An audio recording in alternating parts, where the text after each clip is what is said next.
everyone, welcome back to my channel and I hope you are doing well and preparing well for your December 2025 exam. This is खुशी and ये video बहुत ही special होने वाला है and relevant भी होगा for all the students जो prepare कर रहे हैं ईदर फॉर एग्जीक्यूटिव के लिए, प्रोफेशन के लिए. ये वीडियो में आगे मैं क्या क्या बताने वाली हूँ उसका मैं क्रक्स बता दी. तो सबसे पहला आपको ये 15 डेज में क्या क्या चीज़ों का ध्यान रखना है, क्या टाइम टेबल फॉलो करना है, किस तरीके से आपके 15 डेज को एलोकेट करना है फॉर ईच सब्जेक्ट्स के लिए एंड एवरीथिंग मैं आपको बताने वाली हूँ. So without wasting let's begin this video. So सबसे पहले हम लोग बात करेंगे कि आपका ये 15 डेज का टाइम टेबल कैसा होना है, किस तरीके से आपको डेज एलोकेट करने हैं. तो मैंने ये सब लिख के रखा है सो दैट मैं कुछ भी चीज़ मिस ना करूँ. तो देखो सबसे पहला हम लोग क्या करना है ना, आपके पास 15 डेज है, ठीक है.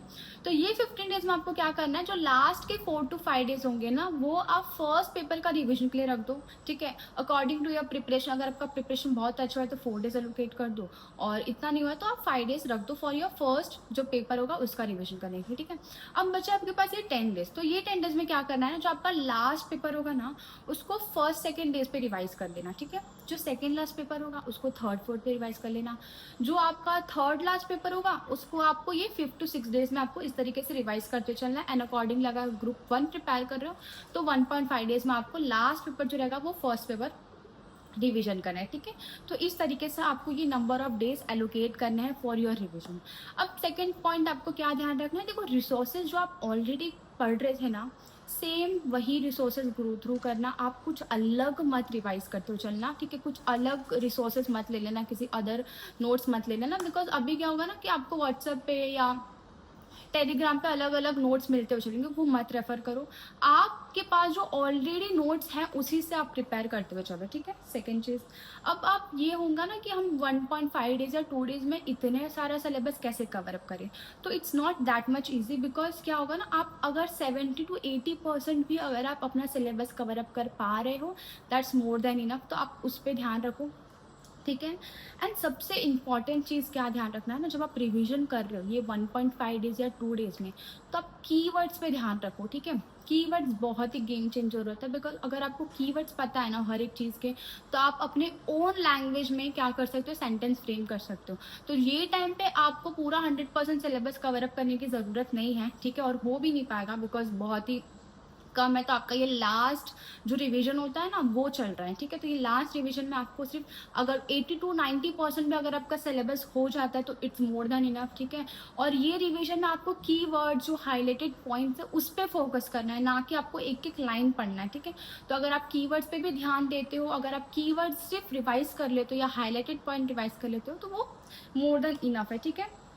सेकेंड चीज़ आपको याद होगा, आपको प्रायोरिटी लिस्ट अगर आपने ऑलरेडी प्रायोरिटी लिस्ट बना दी होगी तो ये 15 डेज में ना अगर आपको आप प्रायोरिटी लिस्ट पे ध्यान देना कि सबसे जो टॉप प्रायोरिटी चैप्टर्स होते हैं उसको फर्स्ट रिवाइज करते हुए चलना सो दैट आपके कम एफर्ट से मैक्सिमम मार्क्स आपके कवर अप हो जाएंगे ये 2 डेज में, ठीक है.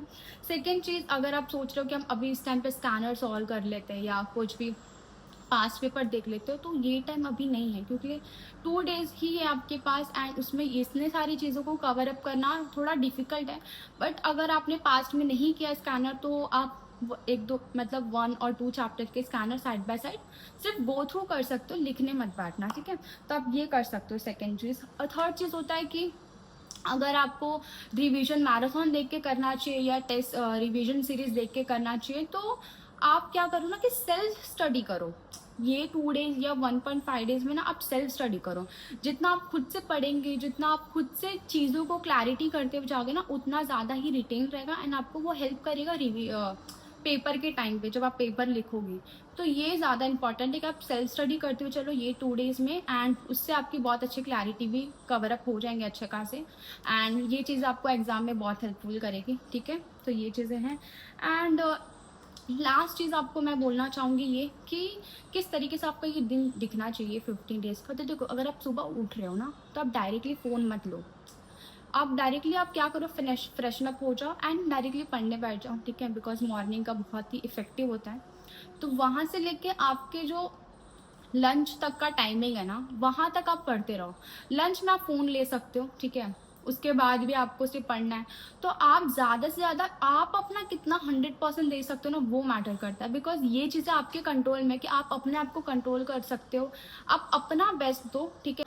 सो आई होप ये वीडियो आपको बहुत हेल्पफुल रहा होगा एंड इससे आपको कुछ तो मिला होगा.